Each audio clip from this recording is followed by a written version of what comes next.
Kerajaan Mataram Islam merupakan salah satu kerajaan Islam terbesar di Indonesia pada masanya.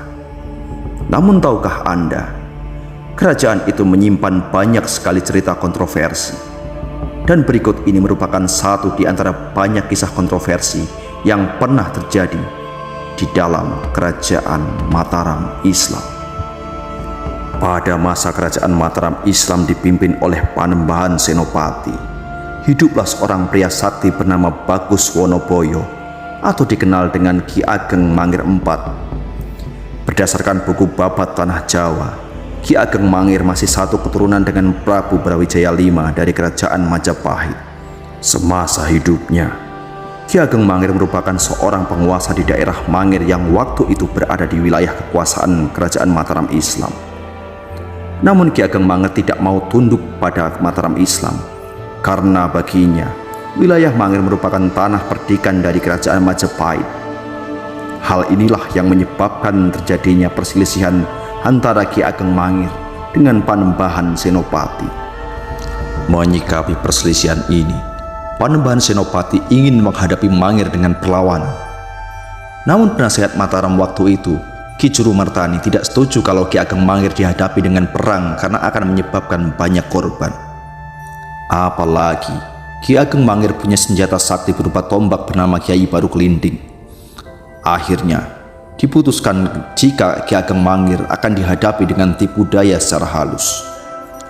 Mengetahui bahwa Ki Ageng Mangir masih lajang, Panembahan Senopati menyuruh putrinya Retno Pembayun untuk menjadi mata-mata di Mangir dengan menyamar sebagai ledek atau penari seni tayub. Dan dari sinilah kisah cinta itu dimulai.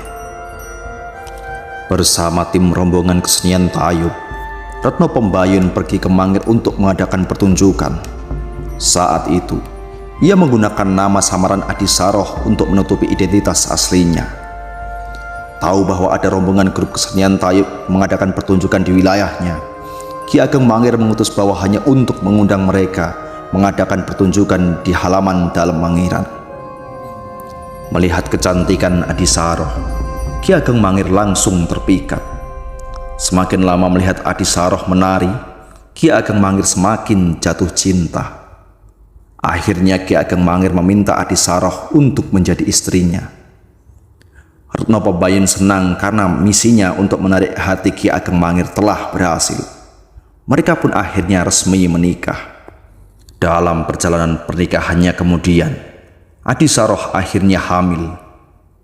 Mendengar berita itu, Ki Ageng Mangir bahagia bukan kepalang. Namun Adisaroh masih merasa mengganjal karena selama ini ia menyimpan rahasia dari suaminya. Akhirnya, pada suatu hari ia memberanikan diri untuk memberitahu pada Ki Ageng Mangir kalau ia adalah Retno Pembayun, putri dari Panembahan Senopati. Mendengar hal itu, Ki Ageng Mangir marah karena merasa telah ditipu. Namun Pembayun tetap mencoba sabar dan tetap mencoba memendam rasa dendam suaminya pada ayahandanya. Pembayun meyakinkan suaminya itu kalau ia benar-benar mencintainya. Ia pun kemudian membujuk suaminya untuk mau menghadap Panembahan Senopati sebagai mertuanya. Demi cintanya pada Pembayun dan bayi yang sedang dikandungnya, Ki Ageng Mangir memenuhi permintaan istrinya untuk menghadap Panembahan Senopati. Kedatangan Ki Ageng Mangir ke Istana Mataram disambut dengan membuat tarup dengan maksud agar tombak Kyai Baru Kelinding milik Ki Ageng Mangir ditinggal di luar. Begitu bertemu dengan Panembahan Senopati, Ki Ageng Mangir langsung mengaturkan sujud sungkem pada mertuanya. Di saat itulah Panembahan Senopati tak menyia-nyiakan kesempatan dengan membenturkan kepala Ki Ageng Mangir ke batu tempat ia duduk yang dinamakan Watu Gilang. Saat itulah kepala Ki Ageng Mangir hancur dan ia tewas seketika. Melihat suaminya tewas, Pembayun menangis jadi-jadinya. Jenazah Ki Ageng Mangir kemudian dimakamkan di makam kerabat Mataram di Kota Gede. Demikianlah tadi secuil kisah kontroversi dari kerajaan Mataram Islam. Satu di antara banyak kisah kontroversi yang ada di dalamnya.